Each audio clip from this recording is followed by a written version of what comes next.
Okay, so this is the last lecture before the exam. We have a review day on Monday, and then the in-class essay exam. A week from today, there will be at least 4 questions. You'll answer 2 of them. One set of questions will be on historiography, on the readings that we've had discussion days about. One question will be more narrative, primary source based. So at least 2 options for each of those, and it's worth whatever I say it's worth in the syllabus and in the grade book. Off the top of my head, I don't remember. Right, so we're in Venice today. A city that in some ways is very much like Florence. It's a republic, but in other ways it's very much different from Florence, and that's because Venice is not a manufacturing center. Florence is rich because of its wool industry. Venice is rich because of its position. And Venetian maps usually were oriented like this, with the south in the north and the north in the south, because their connections to Italy paled in comparison to their connections to the sea. It is an island. It is an island that was not connected to the mainland until the late 19th century, when that bridge right there was built. It's called the Ponte della Libertà, the Bridge of Liberty. Because Venice is a bit of a latecomer to the Italian nation game in the 1860s and 1870s. Fun side note that will not be on the exam. Before I did my Fulbright year, I had to scout out archives over the summer before, and the options were between the Veneto and between Lucca. And instead of staying in Padua, I decided it would be more fun to stay in Venice. And the day I got, well, the second day, the day after I got there, I was trying to go to the Paduan archives. And I was leaving Venice. I have to go over this single bridge, which is there's a road and there's a railway on it. And a tanker truck had overturned on the bridge and it caught on fire. So all the trains stopped. And so I cagily said, well, there's also a bus station. So I went to the bus station, got on a bus, and then got to sit on the bridge for about 5 hours in the bus on the aptly named Bridge of Liberty while they cleared away the debris from the tanker truck fire. Not going to be on the quiz in the exam. So it's an island. It's an island that's surrounded by very shallow water. It has barrier islands that protect it, known as the Lido. So it's kind of not unlike down in the Outer Banks in North Carolina. Same type of topography. There's the main island right there. And then there are hundreds of other islands, the largest of which is Murano, which is where the glass factories were in the 1500s and 1600s. Venice's first major industry. Because the water is so shallow, it protected the city. And this is a satellite photograph at low tide where you can actually see channels that have been cut, allowing for passage. In places, the lagoon is only a couple of feet deep. It's too shallow for a ship to navigate unless you know where the channels are. Now they're marked with buoys and everything. But in the Middle Ages, in our time period, they were unmarked. The Venetians knew where they were from years of practice. And foreigners were not allowed to go up in any of the bell towers of the city during low tide because they would be able to see where the channels were. And so Venice has no walls. Doesn't need them. It's too deep to wade across, but too shallow to take a ship across, unless you know where the channels are. And so Venice, unlike Florence, unlike any other Italian city, has no walls. And it's not until 1797 that the city is conquered by a Corsican general named Napoleon Bonaparte. If we zoom in on the city, the most salient feature is this backwards S. This is the Grand Canal. But all throughout the city are lesser canals, because most of the city is actually built on artificial land. It's reclaimed land. There's very little actual terra firma here in Venice. And if we get in a bird's eye view here, you can see just how dense the building is. That's because land was precious. Space was precious. It's kind of not unlike Hong Kong today, where every square foot matters. And so the streets that exist, such as they exist, are very, very, very narrow.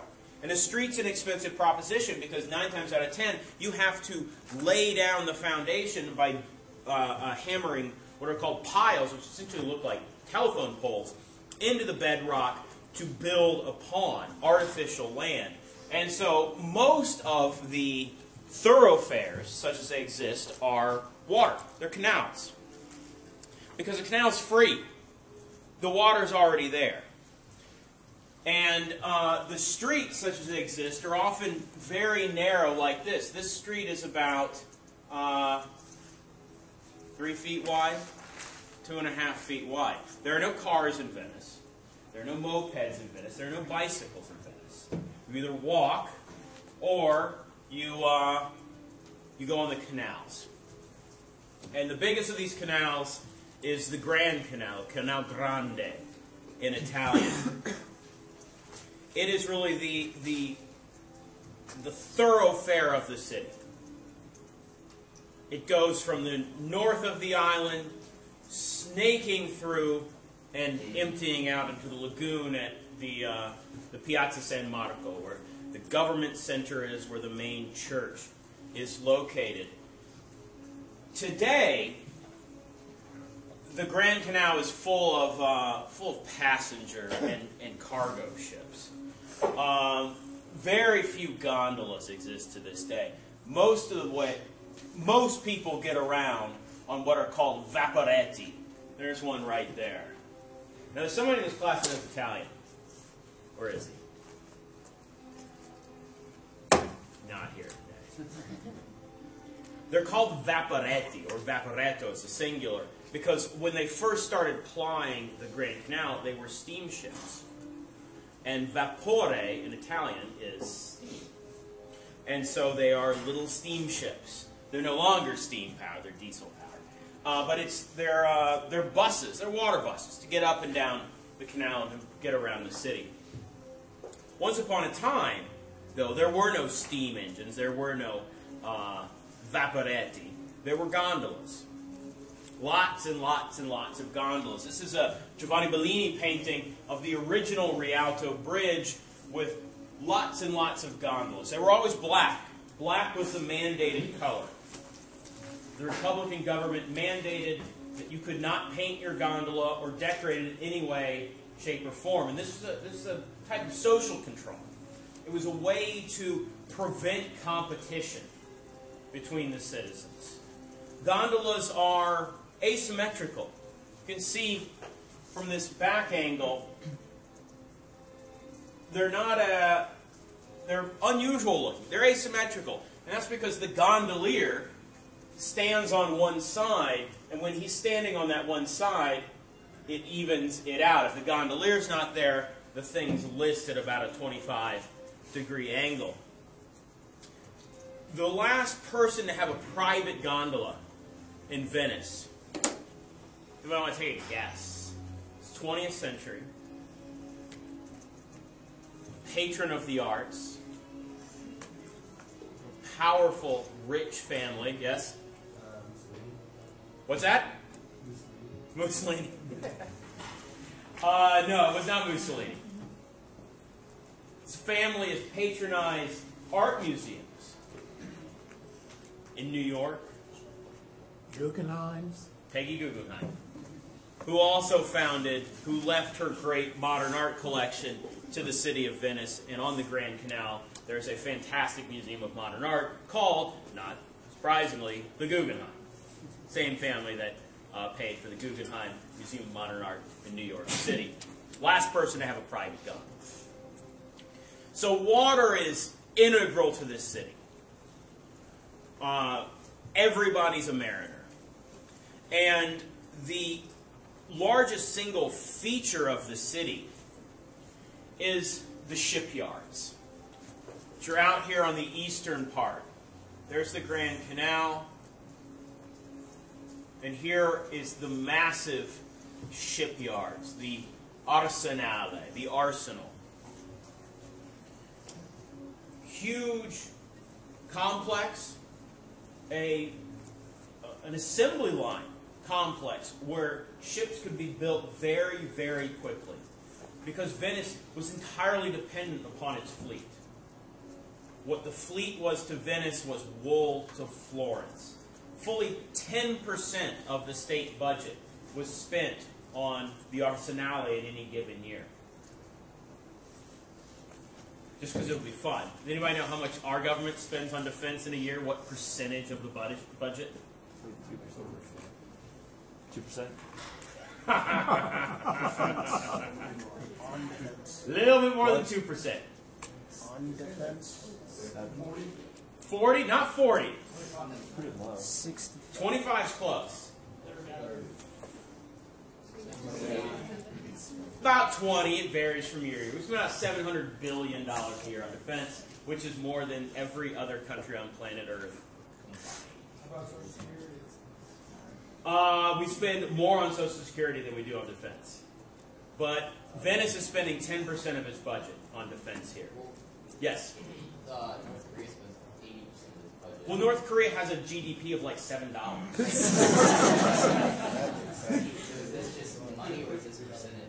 Well, it's both. It's $700 billion a year, and it's about 20% of our budget.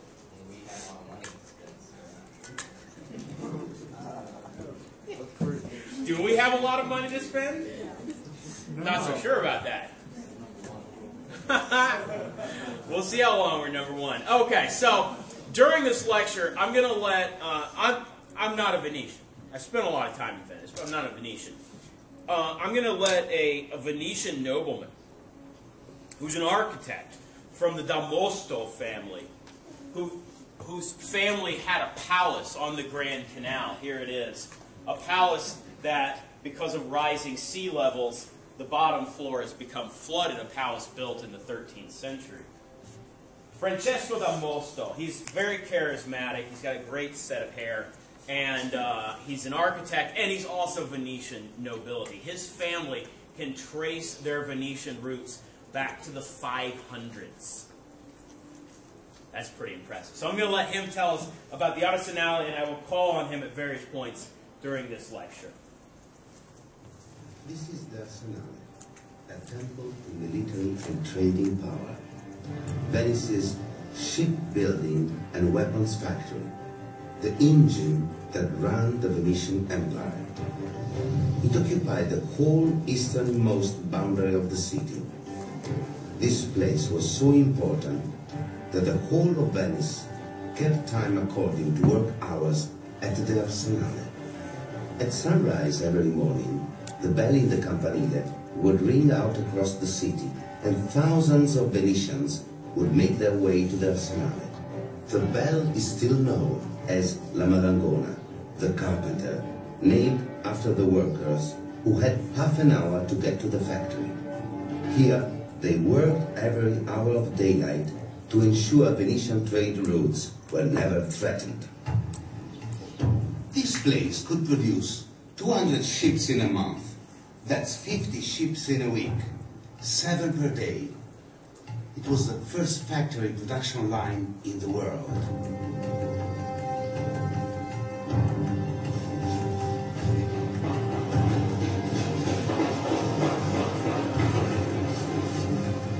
all this in the second half of the 15th century, at a time when English carpenters took months just to build one ship.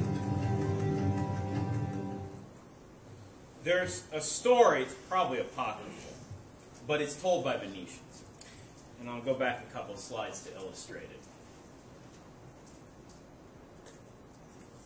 That when the King of France came to visit in the 15th century, the Doge and the officials took him on a tour of the Arsenale, and they started him at one end, and they slowly walked him around this vast complex. And they had begun a ship at the beginning of the tour. And by the time he got around, they had finished the ship. Now, probably not. But it's a good story. It illustrates the speed with which they could build ships. They're using Henry Ford assembly line techniques here in the Middle Ages. Very, very effective and very efficient. They're building two types of ships. They're building warships because Venice had to have a strong navy to control the trade lanes, because it was entirely dependent on maintaining its ports around the Mediterranean so that trade could flow. So they built a lot of galleys, which are little different from what the Greeks were building all the way back in the 6th century and 5th century BC. It's a rowed ship.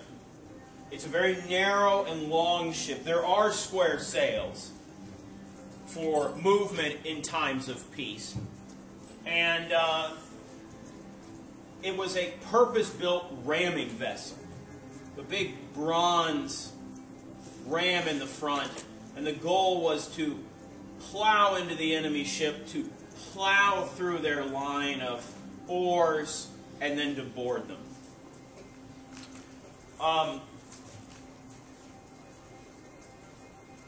One of the worst punishments that a criminal in Venice could be given was to be a rower on these galleys. In Athens, in the Athenian democracy, the rowers were free men. It was a relatively prestigious job because of the reliance Athens had on its ships back in the 5th and 4th and 6th centuries BC. For the Venetian navy, it's a punishment. To be sent to the galleys is tantamount to a death sentence, but a slow death sentence. A much more painful way to go, but an integral part of the Venetian economic system. So they build warships, but they also build trading ships, cargo ships. They call them round ships because they're not long and sleek like the galleys. They have lateen sails. Anybody know what a lateen sail is? Yes, sir. It's kind of a triangular sail. Triangular sail, and what's the advantage of it? You're more able to maneuver than with a square sail. Maneuver in what particular way? Tacking. Tacking, and what is tacking? It's like you can cut left and right in order to move against the wind. Move against the wind. It's an Arab invention. It's these triangular sails that allow you to sail against the wind. Now, sail very slowly against the wind, 2, maybe 3 knots if you're lucky, because you have to go in a zigzag fashion. But it does allow a greater freedom of movement. These ships don't have rowers because rowers would take up cargo space. And they need as much space as possible for trade. Now, we had today an article by Robert Davis, great historian, great cultural historian of Venice, about this fountain of wine that's built on the grounds of the Arsenale in 1636. The shipbuilders were well compensated, monetarily speaking. But they were also compensated in wine. And this fountain, Robert Davis estimates, blew through 500,000 liters of wine a year. How many liters in a wine bottle?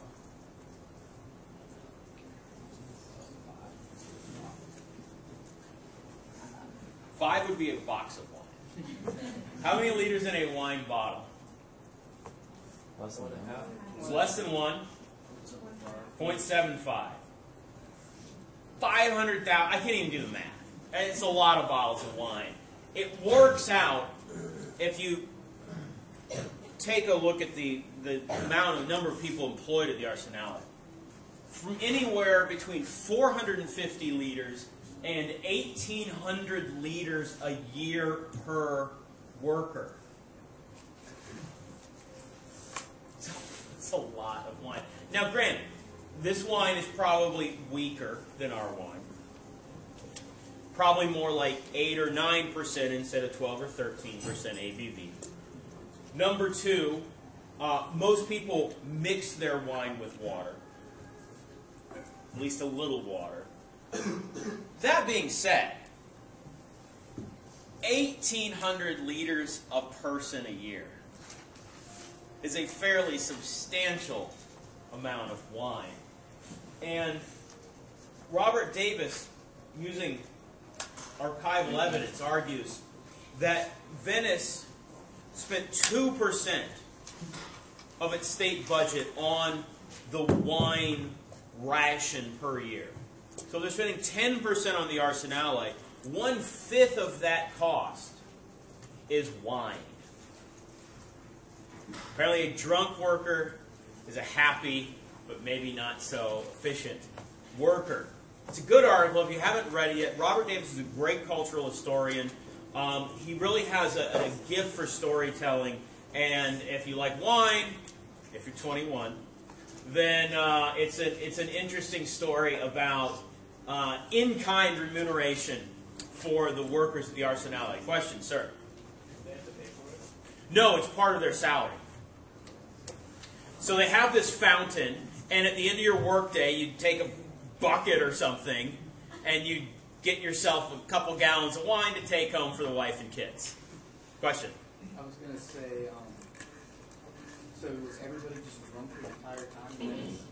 Well, here's the thing about drinking in the pre-modern world. Water could kill you.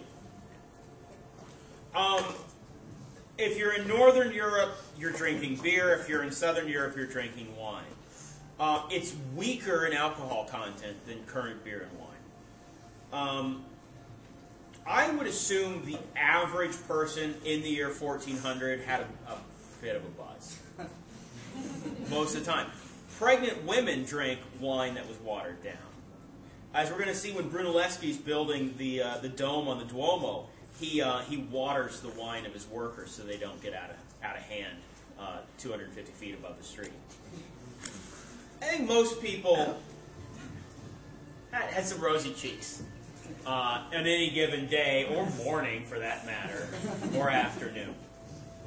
So if you haven't read it, it's an interesting article, fun article. I like it. Robert Davis, great historian, cultural historian of Venice. So Venice is spending all of this money on shipbuilding, on wine for the shipbuilders, because it needs to maintain a whole series of bases, resupply bases, around the Mediterranean. They call it the Stato da Mare in the Venetian dialect, which means literally the state of the sea. Mar or mare is sea or ocean. And down the Dalmatian coast at Split, Dubrovnik, and Zara, Greek islands, around to the great entrepot of Constantinople. Venice's business was sending out ships to the east to buy luxury goods, to buy spices, bring them back to Venice, sell them to Europeans at a significant markup. Venice is a city of middlemen. And the first stop when these ships would come back from their voyages, some of which would last well over a year, would be to stop right here at the entrance to the Grand Canal, at the dogana, just a customs house. And if you go to Italy to this day, at the airport, dogana is the word they use for customs. This is where you'd pay a tax, an import-export tax, help fund the government. This is what it looks like in, I would say, probably the year, well, it has to be after 1632 because that's Santa Maria della Salute, which is built to celebrate the end of the plague that only killed 40% of the population. So this is probably late 1600s, and you have ships. There's some gondola. There's a larger round ship there docking here at the dogana. This is what it looks like today.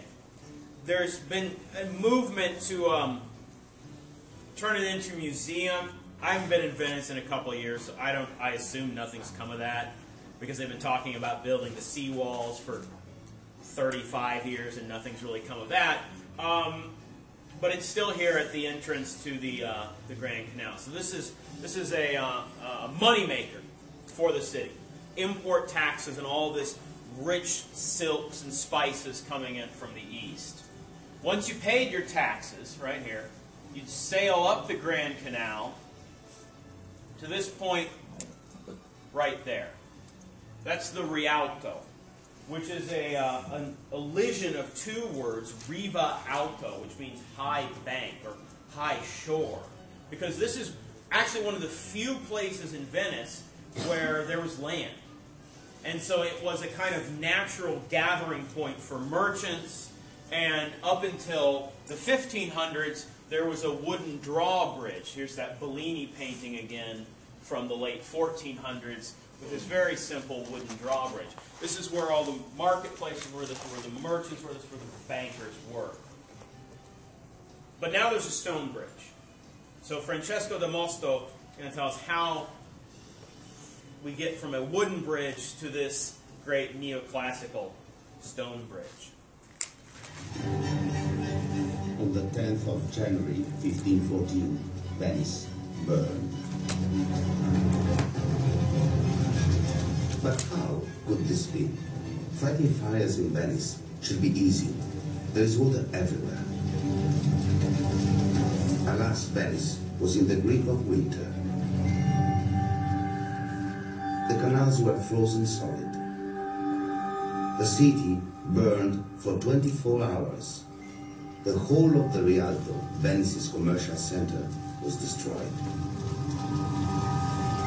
This was the great fire of Venice, a tragedy, but also a great opportunity. They would have to rebuild, and there was a choice, Gothic or classical.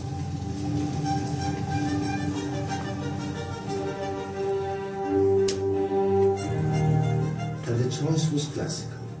Out of the tragedy would come triumphalism. And one of its most famous monuments, the Rialto Bridge. The old wooden bridge had to be replaced. Now, this important thoroughfare, linking the commercial heart of the Rialto to the political heart of San Marco, will be a monument to permanence and power.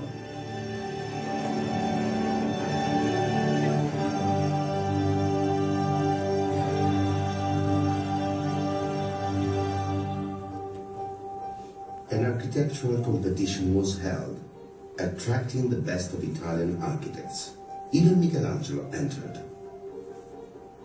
But Venice, being Venice, would choose one of its own to build the emblem of the new age. Michelangelo's design was thrown out, and the job was given to a little-regarded architect who'd done some repair work for the Doge, Antonio da Ponte. And just like everything else in Venice, the design was fueled by trade. With the shops that lined it, the bridge became an extension of the Rialto market itself. The winning design had one giant single span of over 90 feet across the canal. Above it, a classical arcade of finest white marble from Istria, meeting at the middle in a great arch. The enormous weight of the bridge is supported by more than 12,000 wooden stakes sunk into the shifting ground on either side.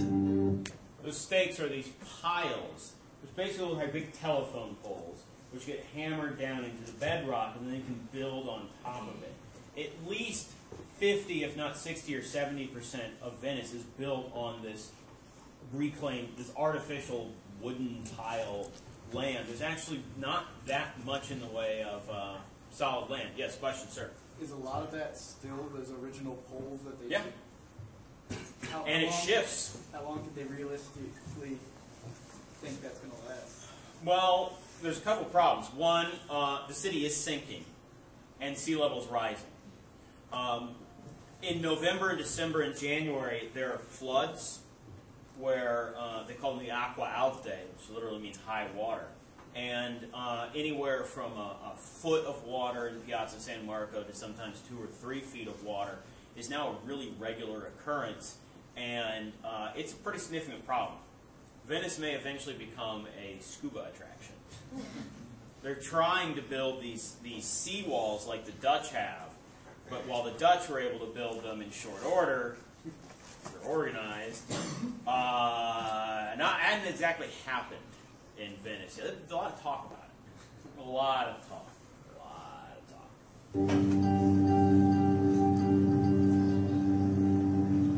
From far, the Rialto Bridge appears so gentle, so light. But as nearer you go, and you feel the power of the stones. When they build it, they had to strengthen the both sides for 100 meters. It's incredible. After 500 years, it's still like the first day. It's perfect.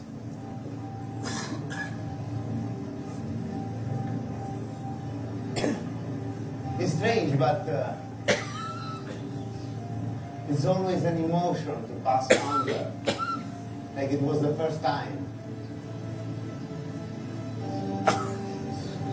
Oh! And after 500 years, still perfect, same stones. The angels on the sides. Because a bridge is something against nature. And you have to put yourself in the angel's hands. Francesco da Mosto is nothing if not charismatic. I love that guy. This is the commercial heart of the city, the Rialto. And it's here that the great trading companies have their warehouses. The Germans have a warehouse. The Fondaco dei Tedeschi, which literally means the warehouse of the Germans. And the Ottoman Turks have a warehouse, the Fondaco dei Turchi, the warehouse of the Turks. Generally speaking, the trade, and there are of course exceptions to this rule, the West was rich in raw materials. Lumber, for example. Not a lot of trees in the Middle East. A lot of trees in Europe. Textiles, the wool products of Florence. These are what head east. And what comes from the east are the luxury products that we don't have in Europe. The pepper, the spices, the silks. These two Fondachi still exist. The Fondaco dei Tedeschi, which is right by the Rialto Bridge, is now the post office. Very sexy. And the Fondaco dei Turchi is a natural history museum. It's a little further up the Grand Canal on towards the train station. Travel to the east, trade is really at the heart of Venice, and probably the most famous of these eastern travelers is a person that even elementary school children learn about. Marco Polo, who with his family spends years and years and years in China, a kind of mythical land for Europeans. They're aware of its existence, but No one's ever actually been there. Marco Polo goes, and he comes back. And he comes back with stories. All began with a mysterious arrival. In 1295, a man staggered into this courtyard. He wore tall, alien-looking clothes. It seemed he didn't belong in Venice. But he was coming back home. His name was Marco Polo. And he had just returned after 24 years of travel through China and other strange and fantastic lands.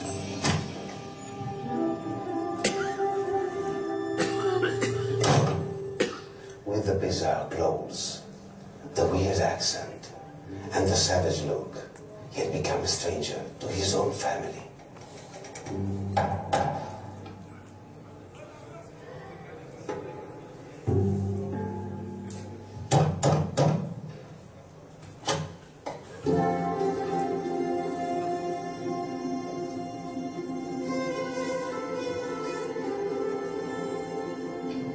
A great banquet was given to celebrate Marco Polo's return.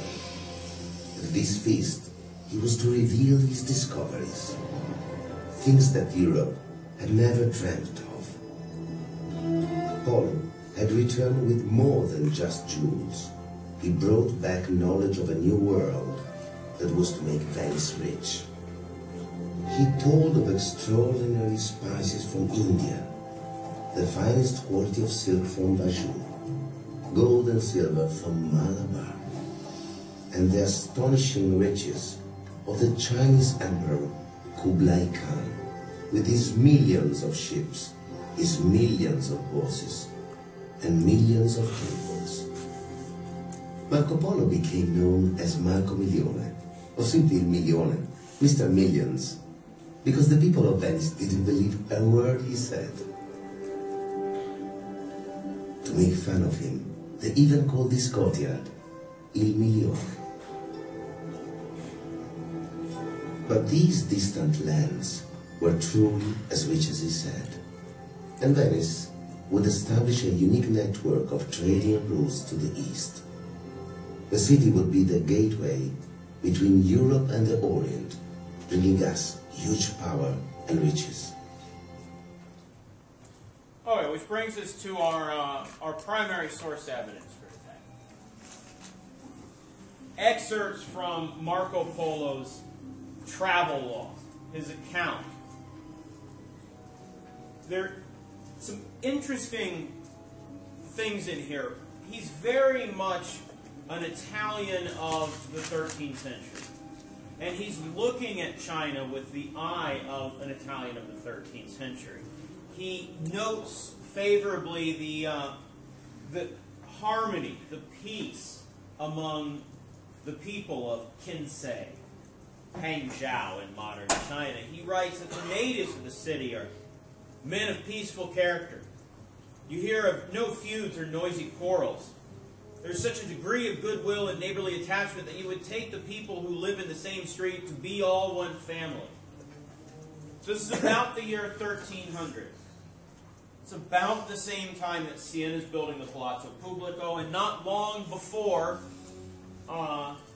Ambrogio Lorenzetti is going to paint the allegory of good, bad government. Not long before Dante Alighieri is going to place the sowers of discord down in the bowels of hell. Harmony and peace are very important notions to an Italian because of the all too real factional strife and family feuds which threaten to tear these cities apart. He also looks with the eye of a merchant. He writes that there are 10 principal markets in which the merchants from India and other foreign parts store their wares. All the 10 marketplaces are encompassed by lofty houses, and below these are shops where all sorts of crafts are carried on and all sorts of wares on sale. He's very much a product of 13th century Italy, in which factionalism was feared and trade celebrated. So, with the person sitting next to you, probably not one of your teammates. Looks like you've all scattered away from your teams. Talk through, what do you see in these 8 pages we have extra? What echoes of 13th century Italy are present in these pages?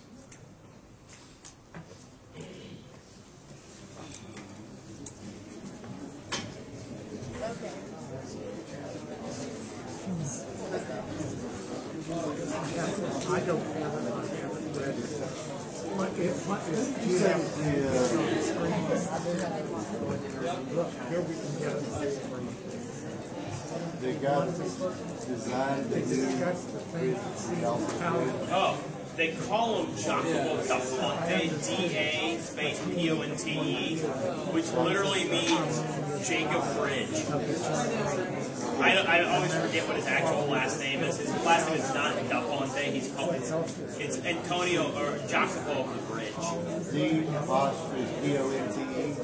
D-A space P-O-N-T-E. Ponte's Bridge in Italian. He's the bridge guy. Jacopo, you know.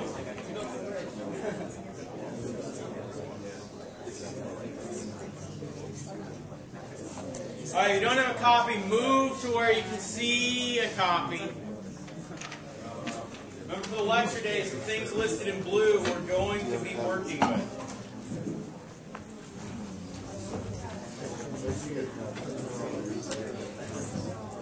Actually, you just read it out too. The whole thing. It's 8 pages, guess. Get started.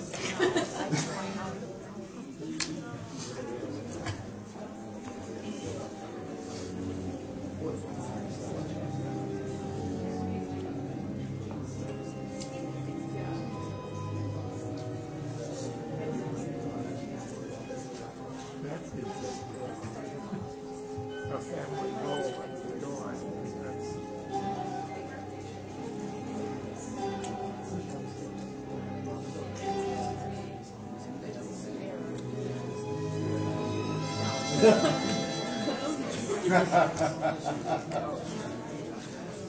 That's truly the humdinger.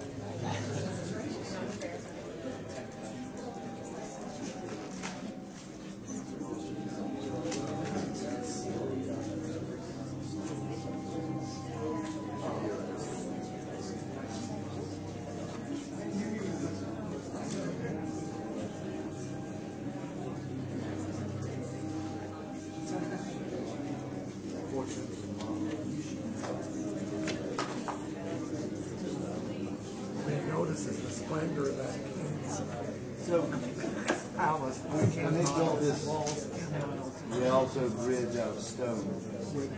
Was this before Marco Polo's return? No, I have the 1500. So, Marco Polo Comes back in the early talks 1700s. about all the bridges and says, hey, those are made out of stone. Well, there's a lot of stone bridges in Venice over the lesser canals. It's just, that's the first stone bridge over the Grand Canal. It's big. I mean, the Grand Canal is 90, 100 feet wide. But there are, if you walk around, there's lots and lots of little stone bridges. Those wooden bridges. But he as a Venetian is really impressed by these, by the nautical nature. He feels very familiar. Trade, money, pretty much that's it. There's no, this isn't, and even the so-called, voyage of discovery, they're looking for money. They're looking for spices. How much of this is actually true though? Because like he said, like he sat on the council of the Khan or whatever. Oh, it's probably all he's a bit of a storyteller. There's really no way to substantiate any of it. I mean, you can't disprove a lot of what he said. He's an exaggerator. Did you ever read any Clive Cussler novels? I know, but I've never actually read it. Well, he does a lot of historical research leading up to the beginning. Yeah. And he creates a story out of that. One of them talks about Marco Polo going to China and stuff, and just the detail that he put into it. You can see that he read Marco Polo and stuff. And then it was pretty neat because he started with us. It was this whole storyline leading up to it.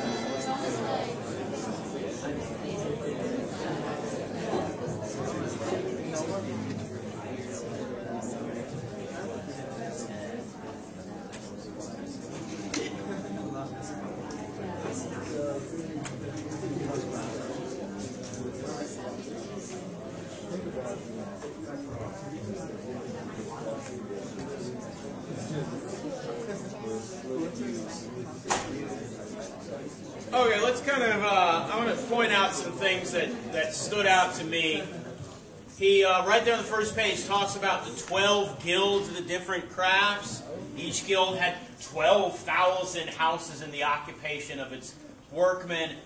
This is something that would catch the eye of an Italian. We've seen how prominent these guilds are, these manufacturing guilds, in these Italian cities.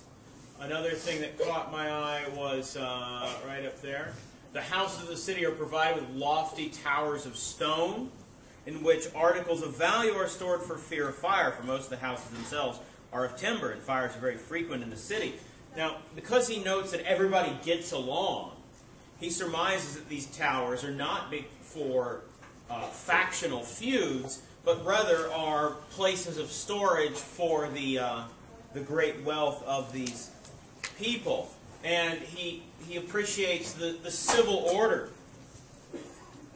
of the city. Watch patrols to see if any light or fire is burning after the lawful hours. Like Lorenzetti, like Dante, like the counselors of the Nine, civic order is a kind of preoccupation for him. In no small part because there was so much disorder. Because of the factional and family feuds that were such a part and parcel of everyday life. What else did I notice? He lauds the canals. By means of these canals, as well as by other streets, you can go all about the city. Canals that would have been very familiar to a Venetian. He also notes that they don't drink wine. Neither grapes nor wine are produced there, but very good raisins are brought from abroad, and wine likewise. The natives, however, do not much care about wine, being used to that kind of their own made from rice and spices. For an Italian, you're not drinking wine. This is perish the thought. He also notices the lovely ladies. Certain of the streets are occupied by women of the town. They exhibit themselves splendidly attired and abundantly perfumed in finely garnished houses with trains of waiting women. These women are extremely accomplished in all the arts of allurement and readily adapt their conversation to all sorts of persons, insomuch that strangers who have once tasted their attractions seem to get bewitched. But for him, it's never far. Trade and commerce is never far from his mindset. And so he writes about pepper. Pepper is extraordinarily sought-after spice in Europe. It doesn't grow in Europe. You have to get it from places like Indonesia or India, and it's very, very, very expensive, but highly sought after. And so this paragraph about pepper, Marco heard it stated by one of the great Khan, Kublai Khan's officers of customs, that the quantity of pepper introduced daily for consumption into the city of Kinsay amounted to 43 loads, each load being equal to 2 to 23 pounds. A massive quantity. He is starstruck by this quantity and availability of pepper, something that the Europeans lust after but do not have themselves. So Marco Polo is a very Italian Venetian. He's concerned about public order. And he is also fascinated by the wealth that he finds in Kinsey in particular, in China in general.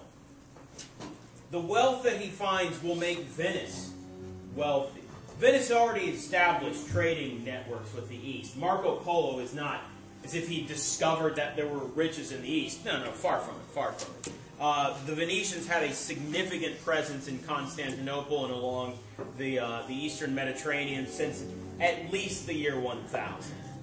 But Marco Polo is a kind of poster child for this spirit of adventure in the service of trade and making money. And so much money flows into the city that Venice can build a great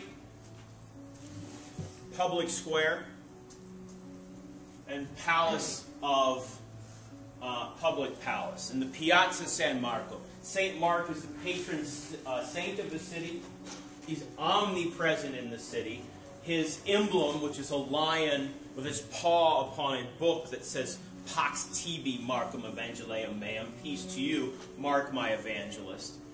This huge piazza, which is an extravagance because land is very expensive because you have to make it. And so to have this huge open space is a sign of the wealth of the regime. There's a lot going on here in this piazza. We're going to look first at that building right there, because that is the basilica. It's not the cathedral of the city. The cathedral of the city is actually on an island far to the north in the lagoon called Torcello. But it's the basilica of the patron saint, Basilica of St. Mark. And it doesn't look like anything else in any other Italian city. It looks like it comes from Constantinople. Because Venetians very much were oriented culturally and financially to the east. This, you could drop down in Constantinople in the year 1300 and nobody would notice it. If you drop this down in any other Italian city, it's going to stand out. It's very unlike other Italian churches. There's a church on the site from at least 1094, and most of the current building dates to 1094. Rain? That's the air. Doesn't that sound like rain? Yeah. Okay, I'm not going crazy. The interior of the building is equally Eastern. Mosaics dominate. As early as 1094. Over 900 years old. Mosaics are a very Byzantine, a very common feature in Constantinople. But they're not very common in Italy. Italian churches are decorated with frescoes, with statues. Mosaics are very small pieces of glass or precious stones that are cemented onto the wall. The interior could absolutely be in Constantinople. You have mosaics covering the arches and pendentives, and you have treasures from Constantinople in this church. That's because in 1204, Venice bankrolled a crusade to retake the city of Jerusalem, which had fallen in 1187.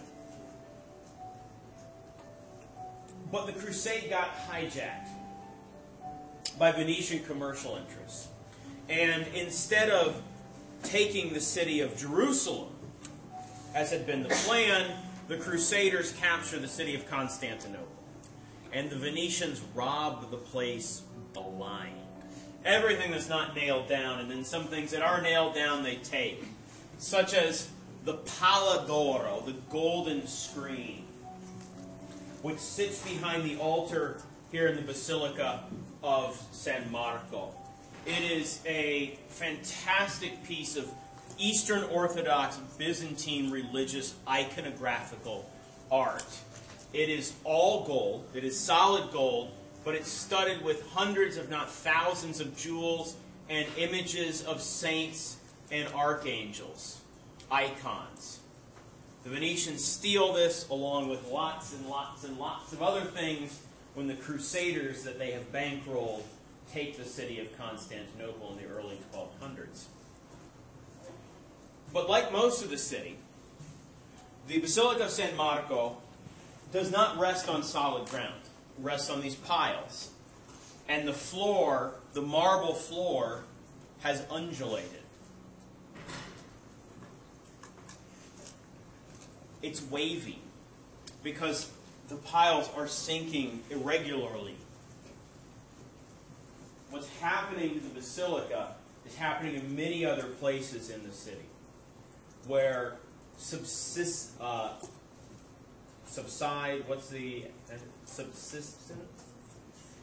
Any geology people in here? Because you got the verb to subside. Subsistence? I don't know. I took geology senior year in college and lobbied hard not to have to take it because I done junior year abroad, but I had to take it. It was actually very interesting. I recommend geology. But anyway, the piles have subsided. We'll just use that. And the floor undulates. It's really quite beautiful, but it's also quite dangerous because structurally speaking, that's not exactly an ideal set of circumstances. So let's go back to the aerial here. There's the basilica, right there,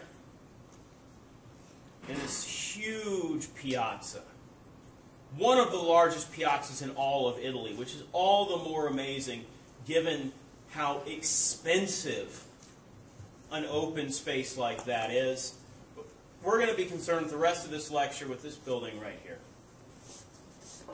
This is the Palazzo Ducale, the Doge's palace. The building that exists today dates to the late 14th and early 15th century. So again, Francesco da Mosto is going to take us on a personal guided tour. This is where you find the three branches of the Venetian government. There is an executive, an elected executive, the Doge, which is the Venetian dialect for duke. There are two legislative houses, and there's a judiciary.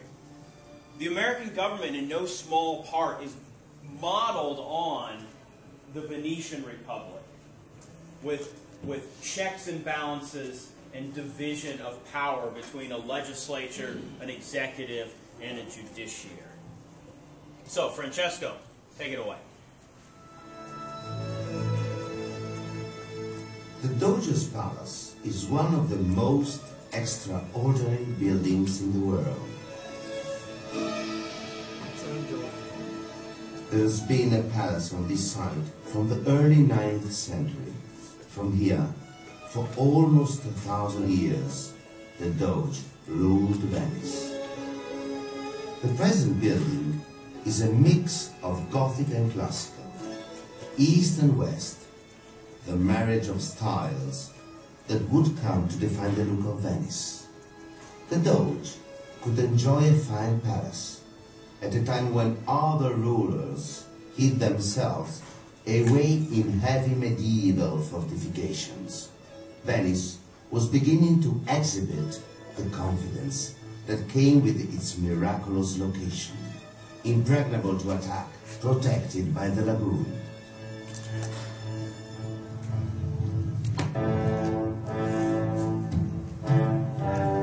At the top of the giant's staircase in the palace courtyard are the figures of Neptune and Mars, the gods of the sea and war. It seemed as though Venice had tamed them both.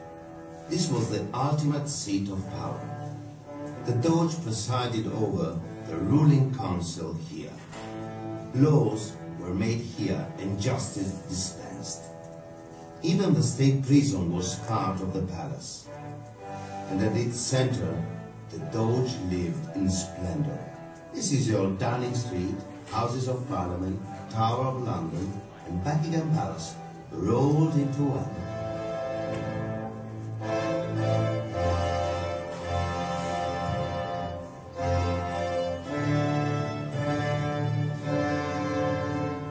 of the palace, Venice is represented as a beautiful woman.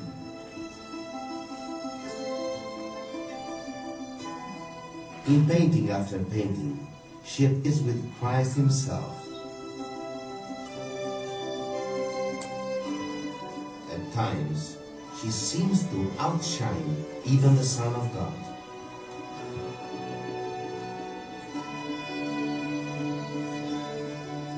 The Doge, too, is deified. These images foretell what Venice would become, proud and arrogant. The Doge even appears with the Madonna.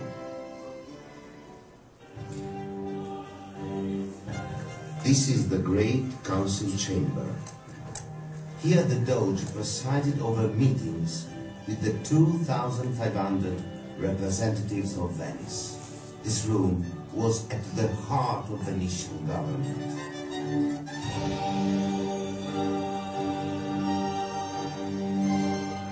What we see today is the replacement to an earlier hall, burned down in 1577, but it reflects the confidence of early Venice. At the far end is a huge canvas by Tintoretto, his vision of paradise. A bold assertion that Venetian government could match the divine order above. Venice tried so hard to banish earthly imperfections that the whole process of electing a Doge turned into a real nightmare. First, 9 members were chosen by lottery, and these 9 had to choose 40 members of the Great Council. And each of these 40 members had to be approved by at least 7 of the 9. From these 40 they drew lots and they become 25. And these 25 have to choose another 12. The 12 decided they choose another 45. And from the 45 they arrived to be 11. 11. These 11 were going to choose 41 voters, and they are these 41 that are going to make the election of the Doge. It was that easy. Even us Venetians don't really understand it. Why? Why go through all that trouble? Yes, sir. To make sure nobody could easily bribe the vote and become Fear of tyranny. Fear of one person, through corruption, making themselves into a king. It's an elective office. You're elected for life. As we're going to see, being Doge has severe limitations. But we do understand that it worked. I think so. So for the times, Venice made immense efforts to avoid the corruption of other states, to stop power falling into the hands of one dynasty. Every indulgence was granted to the Doge, except he was not allowed to speak to foreigners without supervision. Except every letter he wrote, even to his wife, had to pass before a censor. He could receive gifts, but only flowers, rose water, sweet herbs and balsam. So he had everything, except his freedom. In this room are pictures of every Doge who ruled Venice. Only one is missing. Hidden by a black cloth is the face of Doge Marine Falier, the Doge who tried to make himself king to overthrow the Republic. The plot was foiled, and he was beheaded on the steps to the palace. The office of the Doge brought to Venice all the majesty of a monarchy without its dynastic limitations. In a world of magnificent court ritual, Venice was unrivaled. So let's walk through the 3 branches here before we run out of time. The elected executive. is the Doge, Venetian dialect for duke.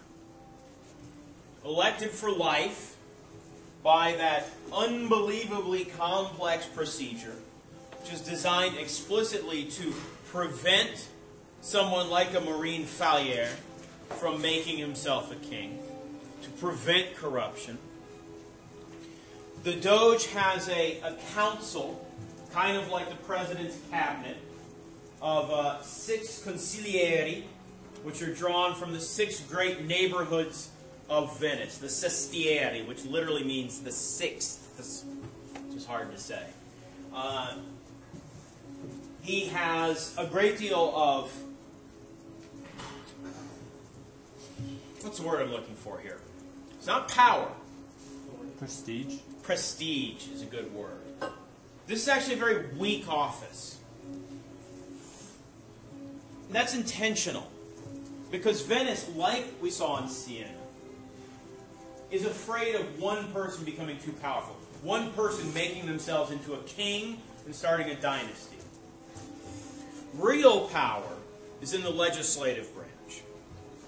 There are 2 houses, just as we have 2 houses in our Congress. There's the Great Council, the Maggior Concilio, and there's a Senate, a Senato. In order to be in the Senate, you have to be a member of the Maggior Concilio. The Senate is the elder statesman of the political class. There's 300 senators, and here is their humble meeting room. They're in charge of foreign affairs. Foreign ambassadors are received by the Senate. And in much the same way, our Senate has a great deal of purview over foreign affairs. It's the Senate that confirms ambassadors, for example. In order to be in the Senate, you have to be in the Great Council. And generally, the elderly are chosen for the Senate because the word comes from the Latin word for elder. Yes? How would they, who chose them? They would have an election procedure within the Great but Council. among who was eligible to run? Was it on social ranks? The people in the Great Council, in the Maggior Concilio. No, I'm asking how that council, I see.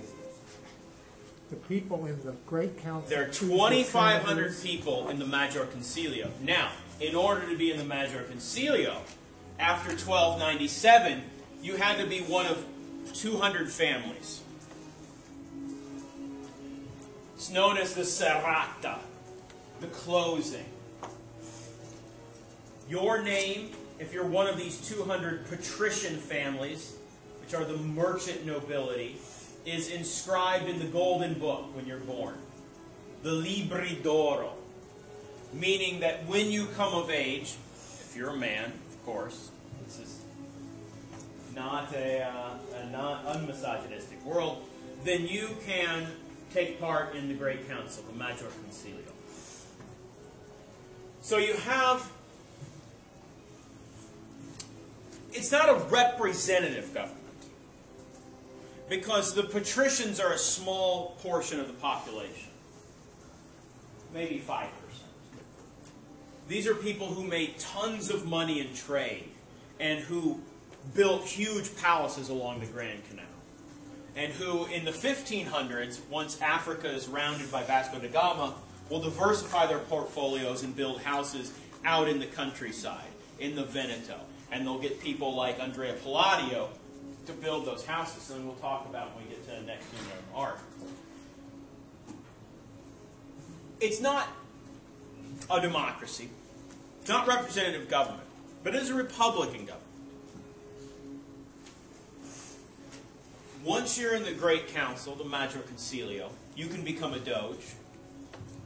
You can become a senator.